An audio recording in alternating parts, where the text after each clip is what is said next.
magandang araw po muli. Nandito na naman po tayo. At welcome po muna sa ating channel, Babeslyn's Kitchen, of course.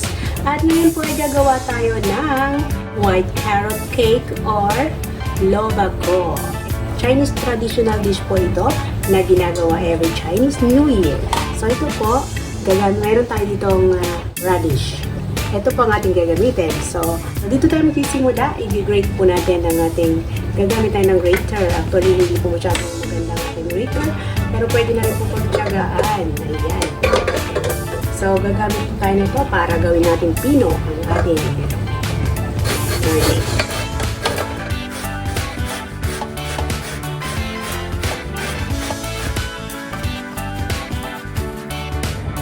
So, ito na guys ang ating radish. Tapos na natin na-grate. Ngayon po ay pipigain naman po natin. Gagamit tayo ng ating cloth. Malinis po ito para pigaan natin. So, ikikip po natin ang tubig niya dahil kakailanganin pa rin po natin siya maya-maya.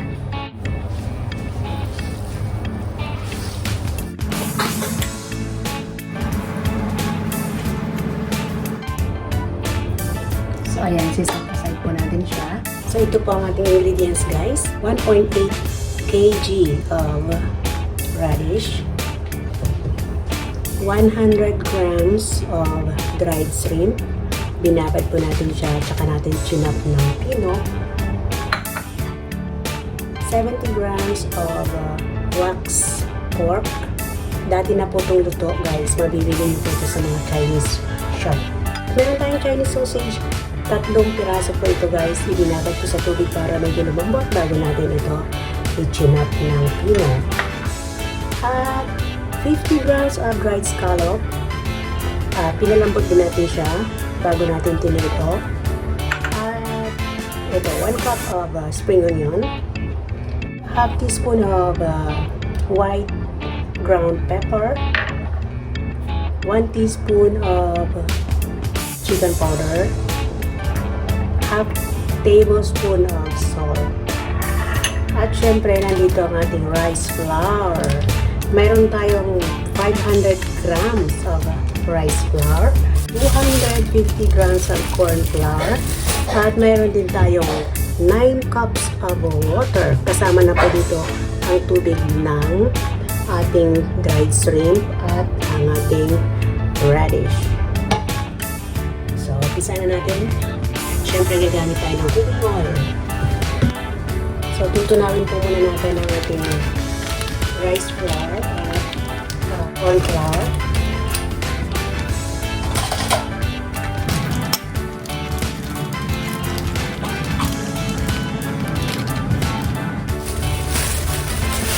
Haluin natin.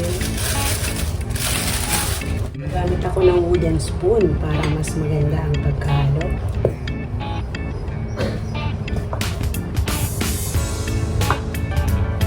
Ilagay po natin ang ating tubig unti-unti.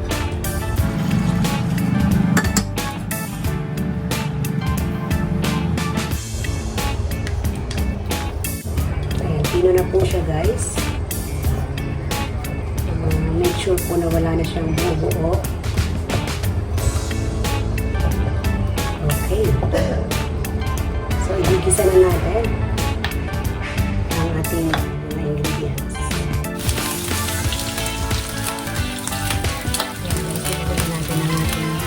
Sausage at ang ating wax pork. Lalagay na natin ang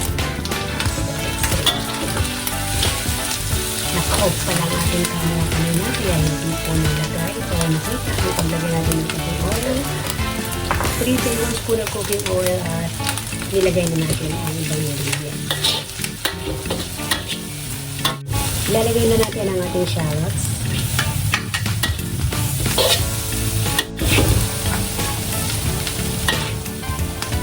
Ating scallop.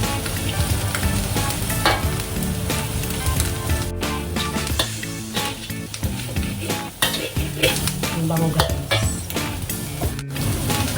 Lalagyan po natin ng 1 tablespoon ng cooking oil.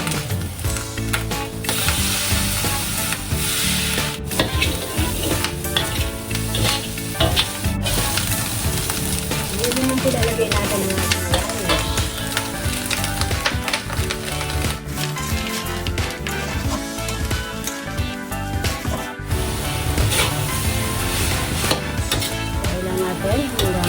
tayo medyo mag-dry.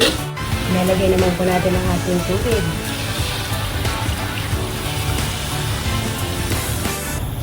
Ang ating salt. Chicken powder. At ang ating white ground pepper. I-mix natin ng mabuti para pantay po ang lasa.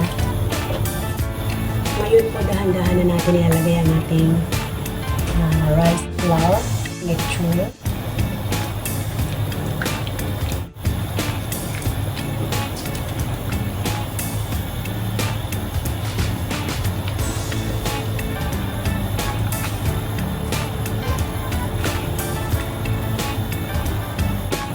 Hinaan natin ang ating apoy para po hindi buo-buo.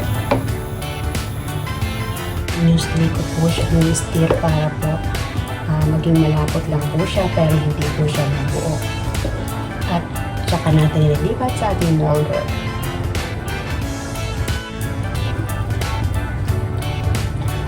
Yan guys, makikita nyo, pinong-pino po siya at nahalo na ng mabuti ang ating ingredients.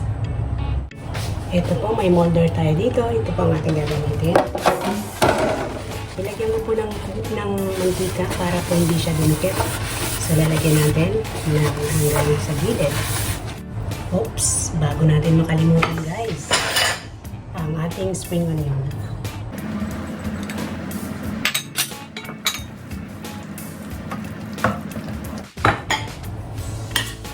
So, maglagay na tayo sa ating molder.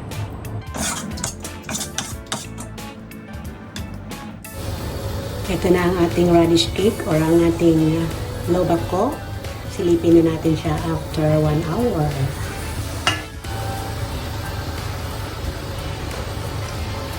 Wow! Try natin. Ibig sabihin, luto na po siya. I-off na natin ang ating apoy.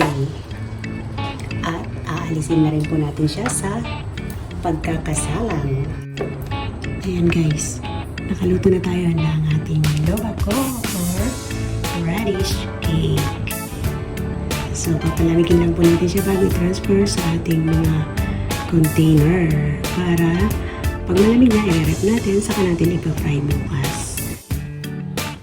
Guys, ito po ang ating radish cake or Lobakko. So, ililipat na po natin sa ating container para mas maganda po siya po dahil minsan ipamimigay natin para maayos naman po ang kanyang sipa. So, estimating po natin para tamang-tama sa ating container. So, kung sikatin natin, hindi pa lang dapat yung ating container. So, ito lang pa natin gagawin.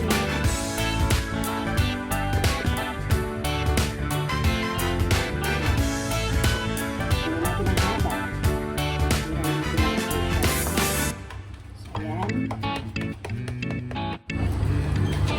Ilusen lang natin ang gilid para po sure tayong hindi siya didikit. Hindi tayo ng plato na kakasya dito at babalik ka rin natin.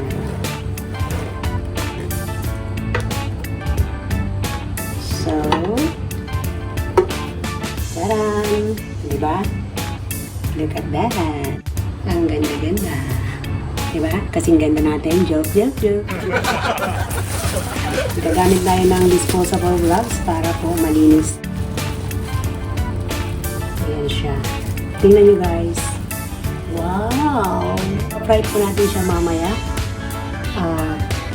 Makikita nyo ang kanyang kung gaano siya kaganda at kasarap. Every year po tayo gumagawa nito guys. But since I don't have channel before, so I wasn't able to post it in YouTube. So ito rin taso guys. Ito po ang ating iluluto mamaya. Eh maghihiwa lang po tayo. Hihiwain po natin siya. Katang-tamang nipis lang, hindi masyadong manipis. Ay, prito na natin. Pasensya na guys, marami ang ating kusina dahil marami na po akong niluto.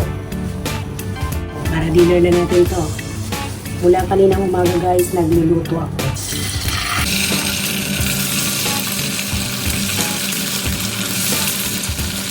na lang po natin ito. Mag-brownin lang po natin both sides.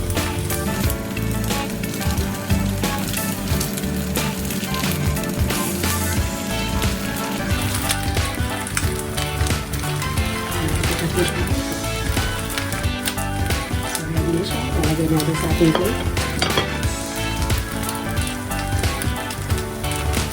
Tapos natin ang natin ito.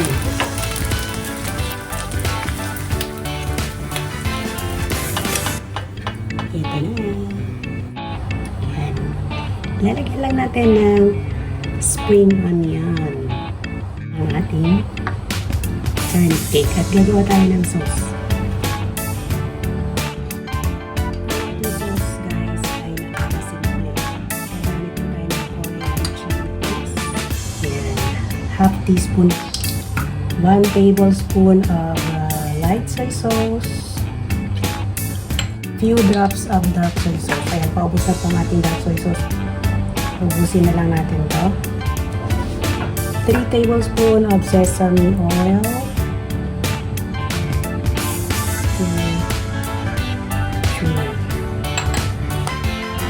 3 kalamansi. Gamit tayo ng strainer para hindi masama ang buto. Haluin natin ng maigi para po mag-mix ng maayos or mabuti ang ating sauce. Lalagyan din po natin ng 1 tablespoon of water. Yan, sterilized water po ang ating gagamitin.